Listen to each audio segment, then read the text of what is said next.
This is part 2 of the first chapter of The Hollow by Jessica Verday. The second part of chapter 1, Last Words. Instead, I just stood there and stared blankly at the casket. Kristen's school picture from last year had been placed next to it, and I concentrated very hard on that picture, trying to tune out everyone else around me. Her mom had asked me if she could use a picture of us wearing big goofy hats and big goofy grins, but I hadn't been able to answer her. I just didn't know what to say when she'd ask, so I guess she'd taken that as a no.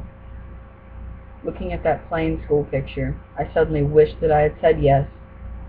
There should be a picture of us up there, even if this was just an act. I should have been able to give Kristen that much at least. Everyone here deserved to see the real Kristen, not just some stiff, posed side of her. The people around me started to bow their heads and close their eyes, and I realized that Reverend Prescott was closing the evening with a prayer. It didn't take very long, and when he was finished, I followed Mom and Dad across the room for our final rounds. Kristen's parents were very emotional, so we rushed through a quick goodbye with them. I was actually a little relieved, because the last thing I wanted to do was blurt out something terribly inappropriate, like how I was going to miss the lasagna her mom used to make for me. Reverend Prescott was next, along with whomever else we happened to pass on our way out. It ended up taking us 25 minutes to make it out of the room, and I had never been so happy to see the hallway. The trio was still there, only now they had attracted a slightly larger group. They didn't even bother to stop talking while we squeezed by them, and their words drifted over me. "Poor thing." So sad having to bury an empty casket. "They'll probably never find the body." "She was depressed, and it was obviously a suicide." I turned and gave Mrs. Kelly and Miss Horvick another look as I passed, only this time I added a glare to it. Pushing my way through the heavy exit door, I stepped outside with Mom and Dad, and tried to let the cool night air calm my raging temper. The doors echoed loudly as they closed solidly behind us. The gossipers never even noticed. I lay awake in bed that night, staring at the ceiling until the first few fingers of dawn were stretching into my room. I tried to force myself to get some sleep, but it didn't last for very long, and neither did the sunshine. It turned cloudy and overcast by mid-morning. The funeral was supposed to be at 4:30, but after lunch I couldn't handle being indoors anymore, so I grabbed a light raincoat and told Mom I was going for a walk. She was in the middle of discussing press releases and funeral write-ups with Dad, so she just waved a hand in my general direction. I was out the door before she had a chance to ask where I was headed, grateful that she wasn't going to make me sit down and discuss my feelings with her or something.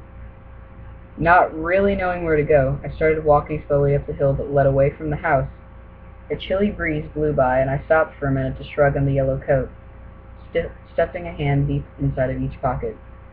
I watched as the ground moved beneath me with every step I took, and it wasn't long before I found myself at the only cemetery in the entire town of Sleepy Hollow.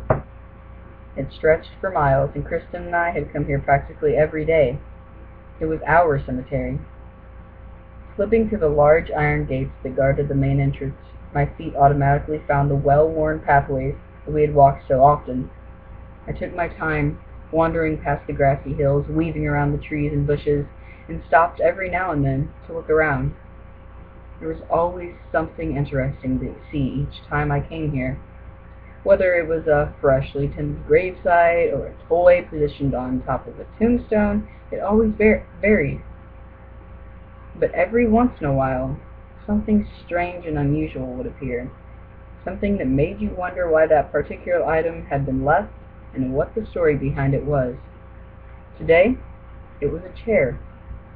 An old-fashioned chair made out of wrought iron, with a slated wooden seat right next to a freshly found grave. The chair was waiting, as if to seat someone so that they could talk to whoever had been so recently placed inside the earth. It was both disturbing and beautiful at the same time. Debating briefly, I took a quick look around to make sure that I was still alone. I didn't want to bother any grieving family members that might be nearby. Then I strayed off the path and to the chair, being careful to step around the loose soil. Can I sit here for a moment? I asked the fresh grave. I promise to move if the chair shows up. A limb from a nearby cherry tree swayed up and down, so I took that as a yes. Carefully brushing off the seat, I sat down. Vast ground surrounded me on all sides, punctuated with small bursts of color. Several large trees had started to change shades, and each one was a bright, bold contrast to the muted, softer colors of the cherry trees scattered among them. The graveyard would be absolutely stunning when fall actually arrived and all of the leaves turned. "This is a beautiful spot," I said quietly, speaking to the dirt beside me. "I know you haven't been here very long, but I think you'll like it. A giant maple tree sits behind us, and the shade reaches all the way down to the bottom of the hill. Some of the leaves are starting to change now, and it's breathtaking. I had spent so much time visiting this cemetery that it didn't feel strange at all to be talking to a grave. I have a friend who's going to be buried here later today," I continued on. "Not right here in this part, but down near the old Dutch church section. I hope they have a tree down there for her. She would like a tree, wherever she is." The wind picked up and I fell silent. It howled around me, making an eerie moaning sound, more sad than scary. It was like the wind was mourning for my loss. And even though this whole thing was just one big fake moment in time, I definitely felt lost. A loss. In some ways, I think that knowing she really was dead would almost be easier to understand. In some ways, that would be easier to deal with. Something shiny suddenly caught my eye. I leaned forward to get a better look. It was a small bulldozer moving slowly along one of the paths down below. After a couple of minutes of chugging, it rolled to a stop by an erected awning. Several people were standing around, and two of them were holding shovels. In the back of my mind somewhere, I knew what they were going to do. I also knew that I probably shouldn't watch them do it. But I couldn't turn away. In rapt attention, I watched as they began the slow process of digging a grave. The bulldozer raised and lowered its arms several times, each turn coming back up with a pile of gleaming dark dirt. Then the workers pushed their shovels down into the hole. I assumed they were packing in the sides and removing any stray dirt. Over and over this happened, and still I watched them. I should have felt something. Anger? Disgust? Sadness? But I didn't feel any of those things. Instead, I was hypnotized. When it had finished its chore, the bulldozer chugged back up along the path. The men threw their shovels to the ground and moved on to set up a wide metal piping system around the edges of the empty hole. Once that was complete, the workers moved the awning and several white chairs into place beside the grave, and then loaded the shovels and themselves into a truck and drove away. It was amazing to see the complete conversion of an empty piece of land to an available burial site, and a little hard to understand how easily it could all be done.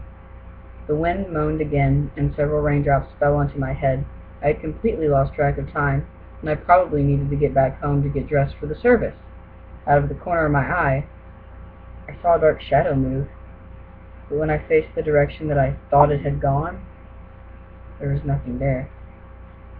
Turning back to the grave next to me, I raised my voice slightly to be heard over the pitch of the wind. "Thanks for the company."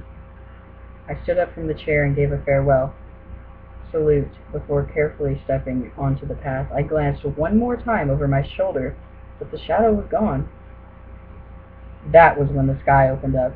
Huge raindrops fell hard, each one splattering on impact.